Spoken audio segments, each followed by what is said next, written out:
Mari pertama kita mulai dari pengertian. Puisi adalah karya sastra yang berisi ungkapan pikiran dan perasaan penyair yang dimana dituangkan menggunakan bahasa yang indah, singkat, dan juga padat. Puisi mengutamakan pemilihan kata atau diksi, irama, dan makna kiasan. Juga untuk menciptakan daya tarik, estetika, dan juga imajinasi. Selanjutnya saya akan menjelaskan tujuan teks puisi. Tujuan teks puisi adalah untuk menyampaikan perasaan, pikiran, dan pesan penulis kepada pembaca dengan menggunakan bahasa yang indah dan penuh makna, sehingga dapat menghibur, membangkitkan imajinasi, serta memberikan nasihat atau pelajaran kehidupan. Selanjutnya ada struktur. Struktur dibagi menjadi dua. Yang pertama struktur fisik puisi, yaitu diksi atau pilihan kata yang digunakan penyair. Yang kedua imaji atau citraan atau gambaran yang membuat pembaca. Yang ketiga pembaca melihat mendengar atau merasakan sesuatu. Yang ketiga kata konkret atau kata yang dapat ditangkap indera. Yang keempat ada majas atau gaya bahasa, penggunaan bahasa kias seperti metafora, personifikasi, dan hiperbola. Yang kelima ada rima dan irama atau persamaan bunyi atau ritme dalam puisi. Yang terakhir ada tipografi atau bentuk penulisan puisi di halaman. Selanjutnya ada struktur batin puisi. Struktur batin puisi yang pertama ada tema atau ide pokok puisi. Yang kedua rasa atau sikap atau perasaan penyair terhadap sesuatu. Yang ketiga ada nada atau cara penyair menyampaikan puisi kepada pembaca. Yang keempat ada amanat atau pesan yang ingin disampaikan. Contoh kisah puisi, aku berjalan di malam sunyi mencari cahaya dalam sepi. Temanya kesepian, rimanya bunyi imaji malam sunyi. Terus amanat tetap mencari harapan meski sendiri. Berikutnya ada ciri-ciri puisi. Yang pertama bahasanya indah. Puisi menggunakan kata-kata yang indah agar menarik saat dibaca. Yang kedua tersusun dalam bait atau baris. Puisi ditulis dalam beberapa baris yang membentuk bait. Yang ketiga memiliki rima atau irama. Bunyi kata dalam puisi biasanya teratur sehingga enak didengar. Yang keempat menggunakan majas atau kata kiasan. Puisi memakai ungkapan tertentu untuk memperjelas dan memperindah makna. 5. Mengungkapkan perasaan penulis. Puisi berisi perasaan, pikiran, atau pengalaman yang dirasakan penulis. Selanjutnya ada jenis-jenis. Puisi ada 3 jenis. Yang pertama itu puisi naratif.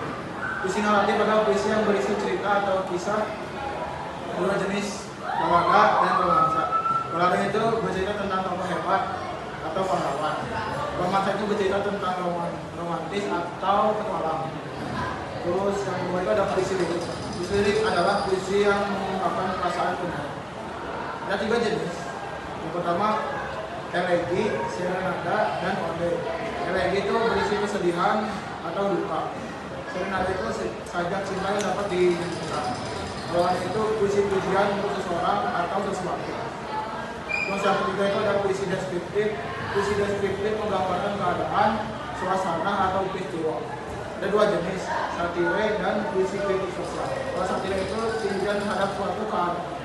Kalau puisi kritik sosial itu mengkritik ketidakadilan dalam masyarakat. Selanjutnya ada unsur-unsur. Yang pertama itu majaz dan irama. Teks puisi merupakan teks atau karangan yang mengungkapkan pikiran dan perasaan penyair.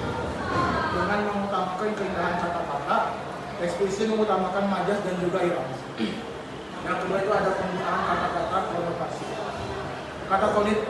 Kata konotasi adalah kata yang bermakna tidak sebenarnya. Yang ketiga itu ada kata-kata berlambang. Puisi juga mengandung kata-kata yang memiliki lambang. Lambang atau simbol adalah sesuatu seperti gambar, tanda, ataupun kata yang menyatakan maksud tertentu. Yang keempat itu ada pengimajinasian dalam puisi. Pengimajinasian adalah kata kata-kata atau susunan kata yang dapat menimbulkan kekhayalan atau imajinasi. Terus selanjutnya ada kaidah bahasa dalam puisi. Yang pertama itu ada majas atau gaya bahasa, ya bahasa yang dipakai oleh penyair untuk mengatakan sesuatu dengan cara tidak biasa atau memakai kata-kata yang menggunakan kiasan atau lambang. Contoh majas yang pertama ada personifikasi, yaitu kalimat yang membuat benda mati seolah-olah hidup. Contoh kalimatnya, langit tersenyum melihat kebahagiaan. Lalu yang kedua ada metafora, yaitu kata-kata yang digunakan tetapi bukan arti sebenarnya. Contohnya itu pemuda adalah tulang punggung negara. Lalu yang ketiga adalah hiperbola, yaitu kalimat yang menjelekkan sesuatu. Contoh kalimatnya itu cerita hatiku menggelegar. Lalu selanjutnya ada kata konkret, yaitu kata yang berhubungan dengan panca indera, yaitu melihat, meraba, dan lain-lainnya. Lalu ada kata berlambang, yaitu kata yang melambangkan suatu hal lainnya. Contohnya seperti matahari sebagai lambang semangat. Lalu ada rima, yaitu pengulangan kata bunyi atau suara setiap di akhir kalimat atau baris puisi. Contoh puisi berjudul Sia-sia karya Khairil Anwar. Penghabisan kali itu datang, membawa karya mawar merah dan mati putih, darah dan suci. Dan kau seluruhkan menuliskan rasa duka. Aku terima dengan senang jiwa. Analisisnya di fiksi kontras, mawar merah melambangkan gembira atau darah, melawan mati putih yang melambangkan kesucian atau kematian, menggambarkan konflik batin yang tajam. Imaji visual, adegan membawa bunga memberi kesan perpisahan atau pemakaman cinta. Metafora, yang ketiga ada metafora, berisi mengatur jiwa, menutup diri total dari rasa takut. Lalu yang kedua ada analisisnya yang ada struktur batin atau makna yang dengan tema perpisahan cinta yang tidak bisa diselamatkan. Nada dan juga rasa, ada dingin, getir, atau juga pasrah. Lalu ada untuk amanatnya, mempertahankan hubungan yang sudah rusak adalah kesia-siaan. Terkadang merelakan adalah satu-satunya jalan. Adalah satu-satunya jalan. Inti puisi, pertemuan terakhir yang tragis, di mana cinta mati dan tokoh aku memilih menutup mata serta demi hatinya demi bertahan hidup.